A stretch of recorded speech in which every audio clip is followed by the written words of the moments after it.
ನಗರದ ಪ್ರಮುಖ bus stand ಎನಿಸಿಕೊಂಡಿರುವಂಥ ನಮ್ಮ ಸರ್ವಿಸ್ ಬಸ್ ಸ್ಟ್ಯಾಂಡ್ ಈಗಾಗಲೇ ಶಿಥಿಲ ವ್ಯವಸ್ಥೆಗೊಂಡ ಸಂದರ್ಭದಲ್ಲಿ ಸಾರ್ವಜನಿಕರ ದೂರಿನನ್ವಯ ನನಗೆ ಬಂದ ಮಾಹಿತಿ ಪ್ರಕಾರ 2 ದಿನಗಳ ಹಿಂದೆ ಇಲಾಖೆ ಅಧಿಕಾರಿಗಳು ಪೌರಾಯುಕ್ತರ ಜೊತೆಗೆ ಭೇಟಿ ನೀಡಿ ಅದರ ಪರಿಶೀಲನೆ ನಡೆಸಿ ಕಾಮಗಾರಿಯನ್ನು ತುರ್ತು ನಡೆಸಬೇಕಾಗಿ ಈಗಾಗಲೇ ಸೂಚನೆಯನ್ನು ಕೊಟ್ಟಿದೆ. ಇವತ್ತಿನ ದಿನ 2 ದಿನದ ಒಳಗೆ ಕಾಮಗಾರಿ ಈಗಾಗಲೇ ಪ್ರಾರಂಭಗೊಂಡಿದೆ. ಬಹುಶಃ ಒಂದು ವಾರದ ಒಳಗೆ ಸಂಪೂರ್ಣವಾಗಿ ಅಂದರೆ ಅವ್ಯವಸ್ಥೆ ಆಗಿದ್ದ ನಗರಸಭೆಯ ಬಸ್ ಸ್ಟ್ಯಾಂಡನ್ನು ಒಂದು ಜನರಿಗೆ ಅನುಕೂಲ ಆಗೋ ರೀತಿಯಲ್ಲಿ ಒಂದು ವ್ಯವಸ್ಥಿತ ರೀತಿಯಲ್ಲಿ ಅದರ ಕಾಮಗಾರಿಗಳು ಆಗ್ತದೆ. ಬಹುಶಃ ಉಡುಪಿ ನಗರಸಭೆಗೆ ಕಳೆದ 3 ವರ್ಷದಿಂದ ಯಾವುದೇ ರೀತಿಯ ಅನುದಾನಗಳು ಇವತ್ತು ಬರ್ತಿಲ್ಲ. 21 ಕೋಟಿ ಆದಾಯ ಇರುವಂಥ ಈ ನಗರಸಭೆ ರೆವಿನ್ಯೂ ಪ್ರಕಾರ ಬಹುಶಃ ಅದಕ್ಕಿಂತ 3 ಪಟ್ಟು ಜಾಸ್ತಿ ನಗರಸಭೆ ಆಡಳಿತ ಮಾಡಲಿಕ್ಕೆ ಬೇಕು. 8 ಕೋಟಿ ಮಿಕ್ಕಿ ಸಂಬಳ ಇತರ ಖರ್ಚು ವೆಚ್ಚಗಳಾಗ್ತದೆ. 11 ಕೋಟಿಗಳಲ್ಲಿ ಕೇವಲ ರಸ್ತೆ ಪ್ಯಾಚಿಗಳು ಹಾಕಲಿಕ್ಕೆ ಅದು ಸೀಮಿತವಾಗಿದೆ. ಅದರಿಂದಾಗಿ ಸರ್ಕಾರ ಅನುದಾನ ಒಂದು ದೊಡ್ಡ ಮಟ್ಟದಲ್ಲಿ ಬಿಡುಗಡೆ ಮಾಡಬೇಕು. ಏಕೆಂದರೆ ಉಡುಪಿ ಭಾಳ ವೇಗವಾಗಿ ಅಭಿವೃದ್ಧಿ ಪಥದತ್ತ ಸಾಗುವಂಥ ಒಂದು ಜಿಲ್ಲೆ.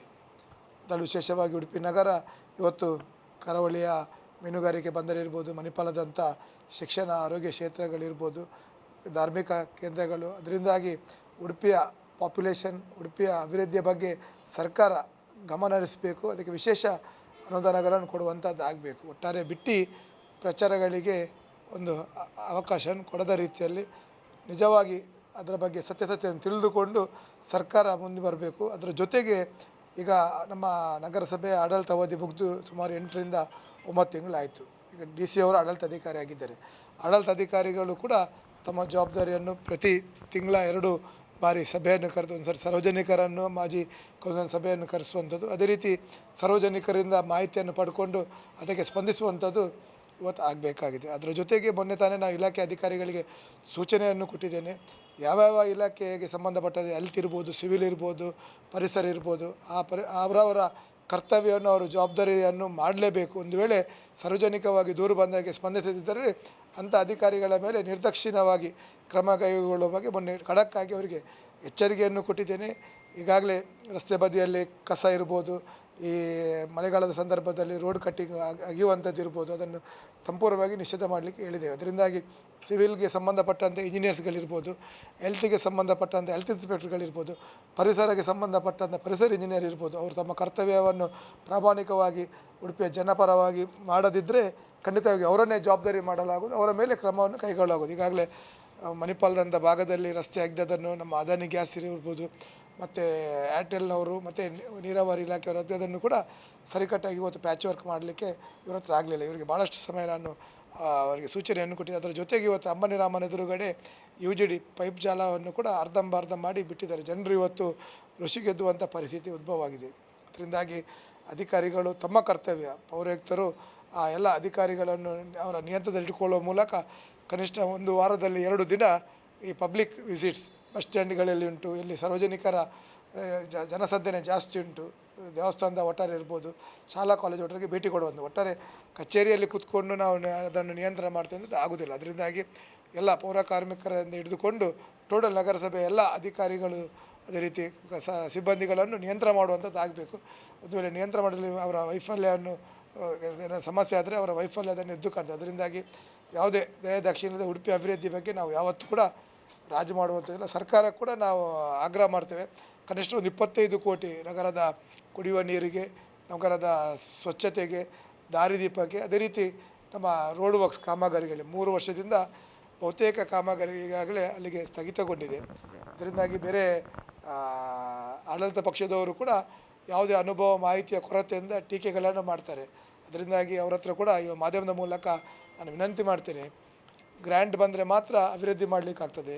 ಕೇವಲ ಬಾಯಲ್ಲಿ ಹೇಳಿಕೆಗಳನ್ನು ಟೀಕೆ ಮಾಡಿದ್ರಿಂದ ಅಭಿವೃದ್ಧಿ ಆಗೋದಿಲ್ಲ. ಅದರಿಂದಾಗಿ ತಮ್ಮ ಸಚಿವರನ್ನು, ತಮ್ಮ ಮುಖ್ಯಮಂತ್ರಿಗಳ ಹತ್ರ ಒಂದು ಈ ಉಡುಪಿಯ ಪರಿಸ್ಥಿತಿಯ ಬಗ್ಗೆ ತಿಳುವಳಿಕೆ ತಿಳಿಸುವಂಥ ತಾಕತ್ತು, ನೈತಿಕತೆ ತಮ್ಮಲ್ಲಿ ಇಲ್ಲದಿದ್ದರೆ ಈ ರೀತಿಯ ಕ್ಷುಲ್ಲಕ ಕಾರಣಗಳಿಗೆ ಈ ರೀತಿಯ ಒಂದು ಅಪಪ್ರಚಾರ ಮಾಡುವಂಥ ಕೆಲಸಕ್ಕೆ ತಾವು ಮಾಡಬೇಡಿ. ಖಂಡಿತವಾಗಿಯೂ ಉಡುಪಿಯ ಜನರು ಪ್ರಜ್ಞಾವಂತರು, ವಿದ್ಯಾವಂತರು, ಯಾವುದು ಸರಿ ಯಾವುದು ತಪ್ಪು ಎಂಬುದನ್ನು ಅರ್ಥ ಮಾಡಿಕೊಳ್ಳುವಂಥ ಶಕ್ತಿ ಇರುವವರು. ಅದರಿಂದಾಗಿ ಈ ರೀತಿಯ ಕ್ಷುಲ್ಲಕ ಕಾರಣಗಳಿಗೆ ಅಪವಾದಗಳನ್ನು ಅಪಪ್ರಚಾರಗಳನ್ನು ಮಾಡೋದು ನಿಲ್ಲಿಸಿ ಸರ್ಕಾರಕ್ಕೆ ಒಂದು ಎಚ್ಚರಿಕೆ ಕೊಡುವಂಥ ನಿಮ್ಮ ಸಚಿವರಿಗೆ ಇಲ್ಲಿಯ ಮಾಹಿತಿಯನ್ನು ಕೊಡುವಂಥ ಕೆಲಸವನ್ನು ಮಾಡಿ ಅಭಿವೃದ್ಧಿಗೆ ಕೈ ಜೋಡಿಸಿ ಅಂತ ನಾನು ಈ ಸಂದರ್ಭದಲ್ಲಿ ಹೇಳಲಿಕ್ಕೆ ಬಯಸ್ತೀನಿ.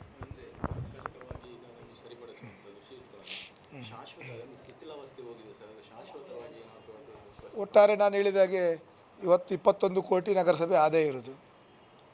ಇವತ್ತು ಆ ಆದಾಯದಲ್ಲಿ ಅದರ ಇತಿಮಿತಿಯೊಳಗೆ ಇವತ್ತು ಕೆಲಸ ಮಾಡಲಿಕ್ಕೆ ಆಗ್ತಾ ಉಂಟು.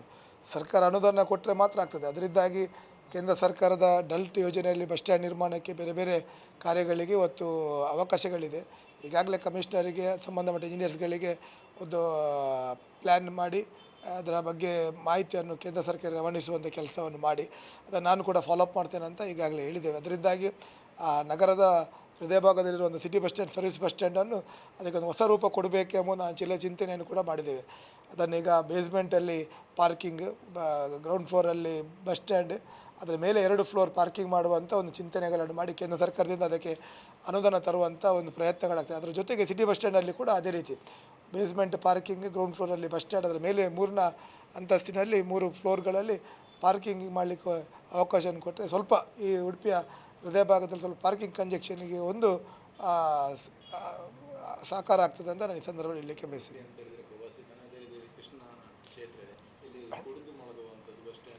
ಒಟ್ಟಾರೆ ಪೊಲೀಸ್ ಇಲಾಖೆಗೆ ಕೂಡ ನಾವು ಸೂಚನೆ ಕೊಟ್ಟಿದ್ದೇನೆ. ಇರುವಂಥ ಬಸ್ ಸ್ಟ್ಯಾಂಡ್ಗಳಲ್ಲಿ ಇವತ್ತು ಕುಡುಕರ ಹಾವಳಿ ಜಾಸ್ತಿ ಆಗಿದೆ. ಯಾರ್ಯಾರು ಭಿಕ್ಷಕರಲ್ಲಿ ಬಂದು ಕೂತ್ಕೊಳ್ಳುವಂಥದ್ದು, ಬರುವಂಥ ಪ್ರಯಾಣಿಕರಿಗೆ, ಪ್ರವಾಸಿಗರಿಗೆ ಅದು ಅನಾನುಕೂಲ ಆಗ್ತಾ ಉಂಟು. ಅದರ ಜೊತೆಗೆ ಮಲ್ಪೆಯ ಬೀಚ್ ಕಳೆದ 2 ವರ್ಷದಿಂದ ಅದರ ಸ್ವಚ್ಛತೆ ಬಗ್ಗೆ ಟೆಂಡರ್ ಕರೀಲಿಕ್ಕೆ ನಾವು ಈಗಾಗಲೇ DTDC ಸಮಿತಿಯಲ್ಲಿ ನಿರ್ಣಯಗಳಾಗಿದೆ. ಅದರ ಜೊತೆಗೆ ಆ ಭಾಗದಲ್ಲಿ ಚರಂಡಿಗಳ ನಿರ್ಮಾಣ, ರಸ್ತೆಗಳ, ಏಕೆಂದೇಳಿದರೆ ಆ ಬೀಚ್ ಅಭಿವೃದ್ಧಿಯ ಭಾಗಕ್ಕೆ ಸೇರಿದಂಥ ಅಭಿವೃದ್ಧಿಗಳನ್ನು ನಗರಸಭೆ ಮಾಡುವಂಥದ್ದಿಲ್ಲ. ಆದರೆ ಇವತ್ತು ಏನಾದರಲ್ಲಿ ಸಮಸ್ಯೆ ಆದಾಗ ನೇರವಾಗಿ ಅದರ ಮೇಲೆ ಬೆರಳು ತೋರಿಸುವಂಥದ್ದು, ಬೊಟ್ಟು ಮಾಡುವಂಥದ್ದು ನಗರಸಭೆ ಜನಪ್ರತಿನಿಧಿಗಳು ತಮ್ಮ ಕರ್ತವ್ಯವನ್ನು ಮಾಡಿದ್ದಾರೆ. ನಾವು ಈಗಾಗಲೇ DC ಅವರ ಸಭೆಯಲ್ಲಿ ಅದಕ್ಕೆ ಚರಂಡಿ, ಇಂಟರ್ಲಾಕಿನ ರೋಡ್ ನಿರ್ಮಾಣ, ಅಲ್ಲಿಯ ಸ್ಟ್ರೀಟ್ ಲೈಟ್ ಮೇಂಟೆನೆನ್ಸ್ ಇರ್ಬೋದು, ಅದರ ಸ್ವಚ್ಛತೆ, ಒಟ್ಟಾರೆ ಪಾರ್ಕಿಂಗನ್ನು ಕೂಡ ಇವತ್ತು ಭಾಳ ಬೇಸರದ ಸಂಗತಿ ಏನು ಹೇಳಿದರೆ, ಯಾರು ಹೋಮ್ ಗಾರ್ಡ್ಸ್ ಅವರು ಯಾವ ಕೆಲಸ ಮಾಡಬೇಕು ಅದನ್ನು ಮಾಡ್ತಿಲ್ಲ. ಅವರನ್ನು ಇವತ್ತು ಪಾರ್ಕಿಂಗ್ ಇದಕ್ಕೆ ಹಣ ವಸೂಲಿಗೆ ಒಂದು ಯೋಜನೆ ಮಾಡೋ ಮೂಲಕ ಟೋಟಲಿ ನಮ್ಮ ಆಡಳಿತದ ಯಂತ್ರ ಕುಸಿದ ರೀತಿಯಲ್ಲಿ ಈಗಾಗಲೇ ಕುಸಿದಿದೆ. ಅದಕ್ಕೆ ಪೂರಕವಾಗಿ ಅದನ್ನು ಮತ್ತಷ್ಟು ಅದಕ್ಕೆ ಸರಿಪಡಿಸುವಂಥ ಕೆಲಸ ಮಾಡ್ತಿಲ್ಲ, ಮತ್ತಷ್ಟು ಅದನ್ನೇ ಎಳೆದುಕೊಂಡು ಹೋಗುವಂಥ ಪರಿಸ್ಥಿತಿಯಲ್ಲಿ ಇವತ್ತು ಉಡುಪಿಯ ಜಿಲ್ಲಾಡಳಿತ ಉಂಟು. ಅದರಿಂದಾಗಿ ಜಿಲ್ಲಾಧಿಕಾರಿಗಳಿಗೆ ಕೂಡ ಹೇಳಿದ್ದೇನೆ, ತಕ್ಷಣ ನೀವು ಟೆಂಡರ್ ಕರೆಯದಿದ್ದರೆ ಸ್ವಚ್ಛತೆ ಬಗ್ಗೆ, ಸ್ಟ್ರೀಟ್ ಲೈಟ್ ಬಗ್ಗೆ, ಅಲ್ಲಿಯ ಪಾರ್ಕಿಂಗ್ನ ಬಗ್ಗೆ ಮಾಡಿದರೆ ಮುಂದಿನ ದಿನಗಳಲ್ಲಿ ದೊಡ್ಡ ಹೋರಾಟಗಳನ್ನು ಮಾಡುವ ಮೂಲಕ ಬರುವಂಥ ಜನರಿಗೆ ಅನಾನುಕೂಲ ಆಗೋದ ರೀತಿಯಲ್ಲಿ ನೋಡುವಂಥ ಜವಾಬ್ದಾರಿ ಒಬ್ಬ ಶಾಸಕನು. ಅದರಿಂದಾಗಿ ತಕ್ಷಣ ಒಂದು ವಾರದೊಳಗೆ ಸಭೆ ಕರೆದು ಅದನ್ನು ಸರಿಪಡಿಸಬೇಕಂತ ಈಗಾಗಲೇ DC ಅವರಿಗೆ ಹೇಳಿದ್ದೇನೆ. ನೋಡಿ, ಕಾಂಗ್ರೆಸ್ ಅವರು ರಾಜ್ಯಕ್ಕೆ ಮಾಡೋದಕ್ಕೆ ನಮ್ಮದೇನು ವಿರೋಧ ಇಲ್ಲ. ರಾಜ್ಯಕ್ಕೆ ಯಾವ ಸಂದರ್ಭದಲ್ಲೇ ಮಾಡಬೇಕು ಆವತ್ತೇ ಮಾಡಬೇಕು. ಆದರೆ ಅವರ ಬುದ್ಧಿವಂತಿಕೆ ಇರ್ತಿದ್ರೆ ಇವತ್ತು ಅವರು ಉಡುಪಿ ನಗರಸಭೆಯಲ್ಲಿ ವಾರ್ಷಿಕ ಆದಾಯ ಎಷ್ಟುಂಟು, ಸರ್ಕಾರದಿಂದ ಎಷ್ಟು ಅನುದಾನ ಬರ್ತದೆ ಒಂದು ಮಾಹಿತಿಯನ್ನು ಪಡೀಲಿ. ಅವರಿಗೆ ಬೇಕಾದ್ರೆ ನಾನೇ ಕೊಡ್ತೇನೆ. ಇಲ್ಲಿ ಆಡಿಟೆಡ್ ಬ್ಯಾಲೆನ್ಸ್ ಶೀಟ್ ಉಂಟು. ಆ ಆಡಿಟೆಡ್ ಬ್ಯಾಲೆನ್ಸ್ ಶೀಟಲ್ಲಿ ಆದಾಯ ಎಷ್ಟುಂಟು, ಇಲ್ಲಿ ಅಭಿವೃದ್ಧಿಗೆ ಎಷ್ಟು ಅನುದಾನ ಬೇಕು, ಸಂಬಳ ಕೊಡಲಿಕ್ಕೆ ಎಷ್ಟು ಬೇಕು ಅಂತ ಅವ್ರು ಕೇಳಬೇಕು. ಯಾಕಂತ ಹೇಳಿದರೆ ಇವತ್ತು ಉಡುಪಿ ನಗರಸಭೆಯಲ್ಲಿರುವಂಥ ಸಿಬ್ಬಂದಿಗಳಿಗೆ, ಪೌರ ಕಾರ್ಮಿಕರಿಗಿರ್ಬೋದು, ಅಲ್ಲಿರುವ ವೆಹಿಕಲ್ಸ್ಗಳನ್ನು ಮೇಂಟೆನೆನ್ಸ್ ಮಾಡಬೇಕಾದ್ರೆ ಇಷ್ಟು ಖರ್ಚು ಬೇಕಂತ. ಅದರಿಂದ ಉಳಿಕೆ ಆದರೆ ಮಾತ್ರ ಡೆವಲಪ್ಮೆಂಟ್ ಮಾಡಲಿಕ್ಕೆ ಅದನ್ನು ಯೂಸ್ ಮಾಡಲಿಕ್ಕೆ ಆಗ್ತದೆ. ಅದರಿಂದ ಕೇವಲ ಬಿಟ್ಟಿ ಪ್ರಚಾರಕ್ಕಾಗಿ ಈ ರೀತಿ ಮಾಡುವಂಥದ್ದು ಅವ್ರು ನಿಲ್ಲಿಸಬೇಕು. ನಾನು ತಿಳ್ಕೊಂಡಿದ್ದೆ ಅವರೊಬ್ಬರು ವ್ಯಾಪಾರಸ್ಥರು, ಬಿಸ್ನೆಸ್ ಮ್ಯಾನ್, ಸ್ವಲ್ಪ ವ್ಯಾವಹಾರಿಕ ಜ್ಞಾನ ಉಂಟಂತ. ಅದರಿಂದಾಗಿ ಇವತ್ತು ಕಿಸೆಯಲ್ಲಿ ಹಣ ಇಲ್ಲದೆ ನಾವು ಯಾವುದೇ ಅಂಗಡಿಗೆ ಪರ್ಚೇಸ್ ಮಾಡಲಿಕ್ಕೆ ಹೋದಾಗ ಹಣ ಇಲ್ಲದಿದ್ದರೆ ವಾಪಸ್ ಬರಬೇಕಂತ ಆಗ್ತದೆ. ಅದೊಂದು ಗಾದೆ ಉಂಟು, ಚೆಕ್ ಕೊಟ್ಟು ಬ್ಯಾಂಕ್ ಬ್ಯಾಲೆನ್ಸ್ ಇಲ್ಲದೆ ಚೆಕ್ ಬೌನ್ಸ್ ಆಗ್ತದೆ. ಅದೇ ರೀತಿ ಪರಿಸ್ಥಿತಿ ಇವತ್ತು ಕಾಂಗ್ರೆಸ್ ಅವ್ರದ್ದಾಗಿದೆ. ಪ್ರಚಾರದ ಮೂಲಕ ಭೇಟಿ ಕೊಟ್ಟು ಪ್ರಚಾರವನ್ನು ಪಡಿತಾರೆ, ಆದರೆ ಬ್ಯಾಂಕ್ ಬ್ಯಾಲೆನ್ಸ್ ಜೀರೋ, ಚೆಕ್ ಕೊಟ್ಟರೆ ಚೆಕ್ ಬೌನ್ಸ್ ಆಗ್ತದೆ. ಅದರಿಂದಾಗಿ ಅವರು ಸರ್ಕಾರವನ್ನು ಪ್ರಶ್ನಿಸುವಂಥ ತಾಕತ್ತು, ಯೋಗ್ಯತೆ ಅವ್ರ ಹತ್ರ ಇಲ್ಲ. ಯಾಕೆಂತೇಳಿದ್ರೆ ಅವರದೇ ಸಚಿವರಿದ್ದರು. ಇವತ್ತಿನ ತನಕ 3 ವರ್ಷದಲ್ಲಿ ಒಂದೇ ಒಂದು ನಗರಸಭೆಯ ಸಭೆಯನ್ನು ಮಾಡಲಿಲ್ಲ. ಮೊನ್ನೆ ಪರ್ಯಾಯದ ಸಂದರ್ಭದಲ್ಲಿ ಒಂದು ದಿನ ಕೂಡ ಉಡುಪಿ ನಗರದ ಸ್ವಚ್ಛತೆ ಬಗ್ಗೆ, ಕಾರ್ಯಕ್ರಮದ ಬಗ್ಗೆ, ತಯಾರಿ ಬಗ್ಗೆ ಅವ್ರು ಸಭೆಯನ್ನು ಮಾಡಲಿಲ್ಲ. ಒಟ್ಟಾರೆ ಮಾಡಲಿಲ್ಲ. ಯಾಕೆಂತೇಳಿದರೆ ಜನರು ಪ್ರಶ್ನೆ ಮಾಡ್ತಾರೆ, ಮಳೆ ಹಾನಿ ಇರ್ಬೋದು, ಫ್ಲಡ್ ಡ್ಯಾಮೇಜಿಂದ ಎಷ್ಟು ಅನುದಾನ ಬಂದಿದೆ, ರಸ್ತೆಗಳಿಗೆ ಇಷ್ಟೆಲ್ಲ ಹಾಳಾಗಿದೆ, ದುರಸ್ಥಿತಿ ಮಾಡಲಿಕ್ಕೆ ಏನು ಬಂದಿದೆ, ಅವರಿಗೆ ಅದಕ್ಕೆ ಉತ್ತರ ಕೊಡಲಿಕ್ಕೆ ಅವ್ರು ತಯಾರಿಲ್ಲ. ಅದರಿಂದಾಗಿ ಕಾಂಗ್ರೆಸ್ ಮುಖಂಡರಿಗೆ ನಗರಸಭೆಯ ಬ್ಯಾಲೆನ್ಸ್ ಶೀಟ್, ವ್ಯಯಗಳು, ಆದಾಯ ಎಷ್ಟುಂಟು, ಖರ್ಚು ಮಾಡಲಿಕ್ಕೆ ಎಷ್ಟು ದುಡ್ಡು ಉಂಟು, ಸರ್ಕಾರ ಕೊಟ್ಟರೆ ಮಾತ್ರ ನಗರಸಭೆಗೆ, ಸರ್ಕಾರ ಕೊಟ್ಟರೆ ಮಾತ್ರ ಒಬ್ಬ ಶಾಸಕನಿಗೆ, ಸರ್ಕಾರ ಕೊಟ್ಟರೆ ಮಾತ್ರ ನಗರಸಭೆ ಕೊಟ್ಟರೆ ಮಾತ್ರ ಒಬ್ಬ ನಗರಸಭಾ ಸದಸ್ಯನಿಗೆ ಕೆಲಸ ಮಾಡಲಿಕ್ಕೆ ಆಗ್ತದೆ.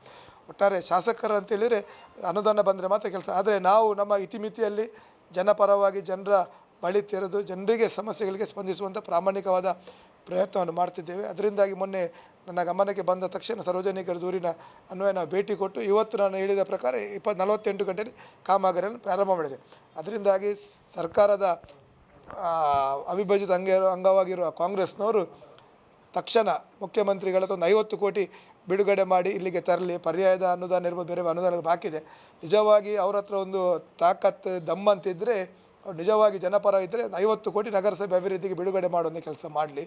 ನಾವು ನಮ್ಮ ಪ್ರಯತ್ನಗಳನ್ನು ಮಾಡ್ತಾ ಉಂಟು. ಒಟ್ಟಾರೆ ಸರ್ಕಾರ ದಿವಾಳಿಯಾಗಿದೆ, ಸರ್ಕಾರದ ಖಜಾನೆ ಖಾಲಿಯಾಗಿದೆ. 8 ಲಕ್ಷ ಕೋಟಿ ಇವತ್ತು ಮಾಜಿ ಮುಖ್ಯಮಂತ್ರಿಗಳು ಸಿದ್ದರಾಮಯ್ಯವರು ಸಾಲ ಮಾಡಿ ಹೋಗಿದ್ದಾರೆ. ಅದರಿಂದಾಗಿ ಆ ಬಜೆಟ್ನ ಬಗ್ಗೆ, ಆ ಅಕೌಂಟ್ನ ಬಗ್ಗೆ, ಆ ಬ್ಯಾಲೆನ್ಸ್ ಶೀಟ್ನ ಬಗ್ಗೆ ಅನುಭವ ಮಾಹಿತಿ ಇಲ್ಲದಿದ್ದರೆ ನಗರಸಭೆಗೆ ಬಂದರೆ ನಾನೇ ಖುದ್ದಾಗಿ ಕಾಂಗ್ರೆಸ್ ಮುಖಂಡರಿಗೆ ತಿಳುವಳಿಕೆ ಕೊಡುವಂಥ ಕೆಲಸ ಮಾಡ್ತೇವೆ. ಅದರಿಂದಾಗಿ ಉಡುಪಿ ಅಂತ ಭಾಗದಲ್ಲಿರದೆ ಜಿಲ್ಲೆಯಲ್ಲಿ ಈ ರೀತಿಯ ಒಂದು ಅಪಪ್ರಚಾರ, ಈ ರೀತಿಯ ಒಂದು ಮಾಹಿತಿ ಅನುಭವ ಕೊರತೆ ಹೇಳಿಕೆಗಳನ್ನು ನೀಡುವುದನ್ನು ನಿಲ್ಲಿಸಲಿ.